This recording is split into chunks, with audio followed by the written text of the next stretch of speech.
சிறுநீரக நோய் தொடர்பாக விழிப்புணர்வு சுகா சேரிட்டபிள் டிரஸ்ட் சார்பாக தொடர்ந்து நடைபெற்று வரும் நிலையில் நோய் பாதித்தவர்களுக்கு நிதி உதவி சிறுநீரக நோய் தொடர்பாக பாதிக்கப்பட்டவர்களுக்கு உதவும் வகையில் சுகா சேரிட்டபிள் டிரஸ்ட் செயல்படும் என தன்னார்வலர்கள் தெரிவித்துள்ளனர். சிறுநீரகம் தொடர்பான நோய்கள் தற்போது அதிகரித்து வரும் நிலையில் பொருளாதார நிலையில் பின்தங்கியோர் சிறுநீரக மாற்று அறுவை சிகிச்சை மற்றும் அது தொடர்பான நோய்க்கு சிகிச்சை செய்வதில் மிகவும் சிரமத்திற்கு உள்ளாகின்றனர். இந்நிலையில் இதுபோன்று சிறுநீரகம் தொடர்பான நோய்களில் பாதித்தவர்களை கண்டறிந்து அவர்களுக்கு தேவையான உதவிகளை சுகா சேரிட்டபிள் டிரஸ்ட் வழங்கி வருகிறது. மேலும் சிறுநீரக நோய் தொடர்பான விழிப்புணர்வுகளை பொதுமக்களிடம் கொண்டு செல்லும் வகையில் செயல்பட்டு வரும் சுகா தன்னார்வ அமைப்பினர் சிறுநீரக நோய்களுக்கு சிகிச்சைக்கான நிதி உதவிகளையும் வழங்கி வருகின்றனர். இந்நிலையில் சிறுநீரக நோயால் பாதிக்கப்பட்ட இளைஞர் ஒருவருக்கு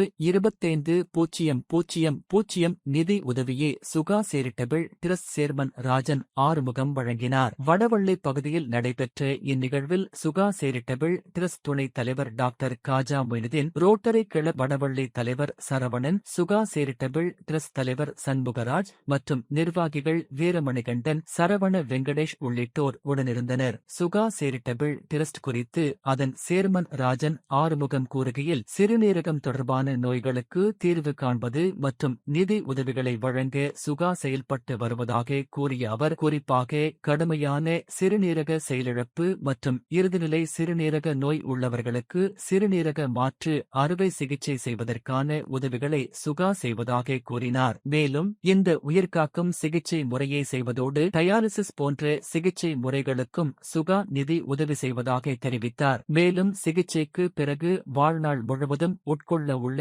மருந்துகளை குறைந்த விலையில் கிடைப்பதற்கான முயற்சியை சுகா மேற்கொண்டு வருவதாக அவர் தெரிவித்தார். இதில் rotary club Vadavalli, rotary industrial city, rotary Siruvani, rotary blossom உள்ளிட்ட கிளப் நிர்வாகிகள் உறுப்பினர். டோட்டல் ஏரியாவில் பட் இந்த கிட்னி ஃபெயிலியருக்கு காரணம் என்னன்னு கேட்டிங்கன்னா, அன்றாட வாழ்க்கை முறையில் நடக்கிற நம்மளுடைய உணவு பழக்க வழக்கங்கள், அது இல்லாமல் செல்ஃப் மெடிக்கேஷன் அப்படின்னு நிறைய பேர் திடீர்னு தலைவலிக்குது, உடனே ஒரு மெடிக்கல் ஷாப் போக வேண்டியது, எனக்கு ஒரு டேப்லெட் கொடுங்க, தலைவலிக்கு மருந்து கொடுங்கன்னு கேட்க வேண்டியது. அவரும் ஏதோ வந்து ஃபார்மசிஸ்ட் என்ன பண்ணுவார், ஏதோ எமர்ஜென்சி கேட்குறாரு அப்படின்னு சொல்லி கொடுத்துறாரு. இப்போல்லாம் வந்து ஸ்ட்ரிக்ட் ஆர்டர் போட்டாச்சு கவர்மெண்ட். எப்படின்னா, ப்ரெஸ்கிரிப்ஷன் இல்லாமல் யாருக்கும் மருந்து கொடுக்கக்கூடாது, டாக்டர்னுடைய ப்ரெஸ்கிரிப்ஷன் இல்லாமல் யாருக்கும் மருந்து கொடுக்கக்கூடாதுன்னு ஒரு சட்டம் போட்டதுக்கப்புறம் இப்போ கொஞ்சம் அந்த இது கொஞ்சம் கம்மியாயிடுச்சு. இருந்தாலும் கிராமங்களில் யாருக்குமே இந்த ஃபெயிலியர்ஸ் அப்படின்னா தெரியறதில்லை. என்ன ஃபெயிலியர் ஆச்சு, நமக்கு என்ன ஆச்சுன்னு தெரியறதில்லை. நிறைய பேர் ஃபெயிலியர் ஆகி அந்த ஃபெயிலியர் ஆனதே தெரியாம இறந்து போறவங்க நிறைய பேர் இருக்காங்க. இந்த சுகா ட்ரஸ்டினுடைய நோக்கம் என்னன்னா, இந்த மாதிரி ஒரு அவேர்னஸை கிரியேட் பண்ணி கிராமங்கள்லையும் சரி, பட்டி தொட்டி எல்லா